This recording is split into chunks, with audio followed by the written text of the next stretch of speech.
फेफड़ों को चाहिए चैन की सांस। हम दिन भर में करीब 25,000 बार सांस लेते और छोड़ते हैं। प्रदूषित हवा के बीच लगातार रहना कई तरह से सेहत पर असर डालता है। खासकर ठंड में वायु प्रदूषण का बढ़ना फेफड़ों की समस्या से जूझ रहे लोगों की दिक्कत बढ़ा देता है। फेफड़े कैसे रहेंगे स्वस्थ, बता रही है शमीम खान। फेफड़े शरीर के सबसे सक्रिय, महत्वपूर्ण और नाजुक अंगों में से एक है, पर दिल की तरह उन्हें सेलिब्रिटी का दर्जा प्राप्त नहीं है। जबकि दिल से ज़्यादा मौतें फेफड़ों से जुड़ी बीमारियां लेती हैं। भारत में मृत्यु के 10 प्रमुख कारणों में 4 कारण फेफड़े व श्वसन रोगों से जुड़े हैं। Chronic obstructive pulmonary disease (COPD), lower respiratory infection, cancer, फेफड़ों का कैंसर दूसरे स्थान पर है, और ट्यूबरलोसिस। बढ़ता वायु प्रदूषण समस्या की गंभीरता को और बढ़ा देता है। 2 दशक पहले तक फेफड़ों के कैंसर और COPD को धूम्रपान करने वालों की बीमारी माना जाता था, क्योंकि 90% मामले धूम्रपान करने वालों के ही होते थे। पर अब यह समस्याएं सबको हो रही है। Indian council of medical research की एक रिपोर्ट के मुताबिक 2019 में वायु प्रदूषण की वजह से भारत में 16.7 लाख लोगों की मौत हुई। यह आंकड़ा 2020 में देश में कोरोना महामारी से हुई कुल मौतों से करीब 12 गुना ज्यादा है। रिपोर्ट में यह भी कहा गया है कि वायु प्रदूषण फेफड़ों से जुड़ी 40% बीमारियों के लिए जिम्मेदार है। नेचर जेनेटिक्स में प्रकाशित शोध के अनुसार वायु प्रदूषण से सभी तरह की नॉन कम्युनिकेबल डिसीजेज जैसे cardiovascular, auto immune diseases, diabetes, arthritis आदि का खतरा कई गुना बढ़ जाता है। वायु प्रदूषण और फेफड़े। प्रदूषित वायु में सांस लेने से फेफड़ों की क्षमता और कार्यप्रणाली प्रभावित होती है और वो समय से पहले बूढ़े होने लगते हैं। लगातार टॉक्सिन्स और प्रदूषकों के संपर्क में रहने से फेफड़े क्षतिग्रस्त हो सकते हैं। WHO की international agency for research on cancer (IRC) के अनुसार वायु प्रदूषण फेफड़ों के कैंसर के प्रमुख कारणों में से एक है। वायु प्रदूषण का असर बड़ों की तुलना में बच्चों पर अधिक होता है। बच्चों की श्वसन दर वयस्कों से अधिक होती है। इस कारण बच्चे सांस के जरिए अधिक मात्रा में कैसे प्रदूषक असर डालते हैं। सेहत पर सबसे अधिक बुरा असर particulate matter (PM), ozone, nitrogen dioxide और सल्फर डाइऑक्साइड का पड़ता है। ईंधन के जलने, बिजली के उपकरण व औद्योगिक प्रक्रियाओं से सल्फर डाइऑक्साइड निकलती है, जिसके कारण सांस फूलना, लगातार नाक से पानी निकलने लगता है। 10 और 2.5 माइक्रोन से कम व्यास वाले PM सेहत के लिए बहुत हानिकारक होते हैं। ये सांस से फेफड़ों में प्रवेश करते हैं और रक्त के प्रवाह में मिल जाते हैं। प्रभाव नाक, गला और आंखों में दर्द, सूजन और जलन, खांसी और सांस लेने में देरी, निमोनिया, ब्रोंकाइटिस, रिकिन इरिटेशन, दीर्घकालिक असर सेंट्रल नर्वस सिस्टम पर, कार्डियोवैस्कुलर रोग, श्वसन तंत्र से जुड़े असर, सिरदर्द, बेचैनी, भस्मा, कैंसर। ऐसे रहेंगे फेफड़े स्वस्थ और मजबूत। पोषक तत्व। University of Maryland medical centre के अनुसार पोषक तत्वों जैसे विटामिन A, C, E और मिनरल्स जैसे G, पोटेशियम, सेलेनियम और मैग्नीशियम की कमी फेफड़ों के रोगों का खतरा बढ़ाती है। रंग बिरंगी सब्जियां, साबुत अनाज खाएं। BR धूम्रपान का प्रभाव। धूम्रपान के समय व्यक्ति 30% धुआं अंदर लेता है और 70% बाहर छोड़ता है, जो दूसरों को भी नुकसान पहुंचाता है। अप्रत्यक्ष धूम्रपान फेफड़ों के कैंसर का बड़ा कारण है। गहरी सांस लें। डीप ब्रीदिंग से फेफड़े साफ होते हैं। अधिक मात्रा में ऑक्सीजन अंदर जाती है और कार्बन डाइऑक्साइड बाहर निकल जाती है।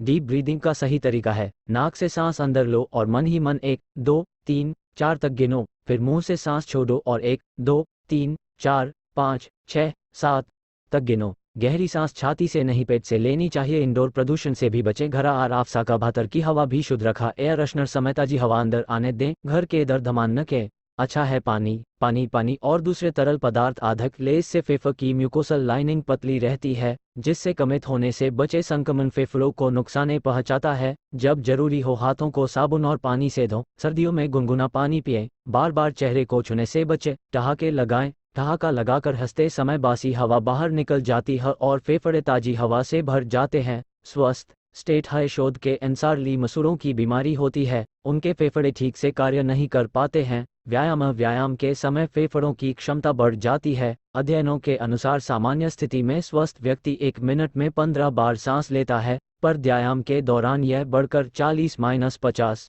प्रति मिनट हो जाता है। दुरुस्त रखें अपना पॉस्चर। फेफड़े बहुत हमत होते हैं। जीभ को शीशा करक तदय, ताकि फेफड़ों को पर्याप्त स्थान मिल सके। जो लोग दिन भर ऑफिस में कुर्सी पर बैठे बैठे काम करते हैं, उन्हें चाहिए कि हर 2 घंटे में 5 मिनट के लिए कुर्सी पर थोड़ा पीछे की ओर झुक जाएं, छाती को थोड़ा सा ऊपर उठा दें और गहरी सांस लें। वायु गुणवत्ता इंडेक्स बढ़िया टीक संवेदनशील लोगों हानिकारक, बहुत हानिकारक, खतरनाक के लिए हानिकारक वायु प्रदूषण से बचने के आयुर्वेदिक उपाय। नाम प्रदूषिका का और भस्म को कम करता है। फेफड़े, हृदय व मधुमेह। त्वचा व बालों को नीम की से जूझ रहे लोग, बच्चे व बुजुर्ग, गर्भवती महिलाएं, बहुत अधिक समय प्रदूषित वातावरण में बिताने वाले लोग भी अंदर ले लेते हैं। बच्चों की लंबाई और आदतों के कारण वो उन प्रदूषकों के अधिक संपर्क में रहते हैं जो वायु से भारी होते हैं और उनके ब्रीदिंग जोन में केंद्रित हो जाते हैं। बच्चों का एयरवेज भी संकरा होता है और उनके फेफड़े अभी भी विकसित हो रहे हैं, इसलिए थोड़ा सा भी प्रदूषण बच्चों पर नकारात्मक प्रभाव डालता है। जिन लोगों को धूल मिट्टी की एलर्जी से अचानक ही दौरा पड़ने की स्थिति आती है, उन्हें इमरजेंसी दवाएं घर में रखनी चाहिए। थर्ड में रहे सावधान, सर्दियों में श्वसन तंत्र से जुड़ी समस्याओं के पत्तियों के उबले पानी से धोने से त्वचा व म्यूकोसल मेम्ब्रेन में फंसे पोषक तत्व बाहर निकलते हैं।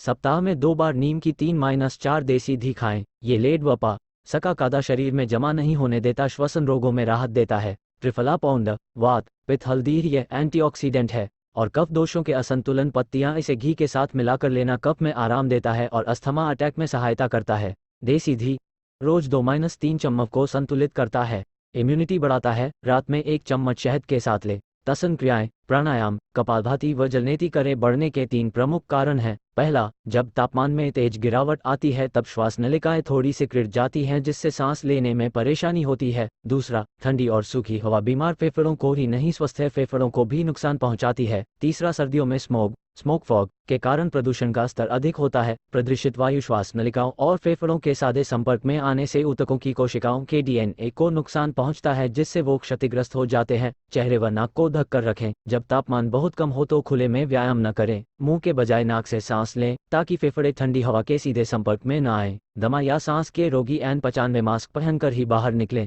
हमारे विशेषण doctor A.K. Jigan, senior physician, BL Kapoor super speciality hospital, Nai Delhi. Doctor Gurmeet Chhabra, senior consultant, respiratory medicine, QRG health city, Faridabad. Anushka Garsa, nutritionist और हेल्थ व वेलनेस कोच, नोएडा।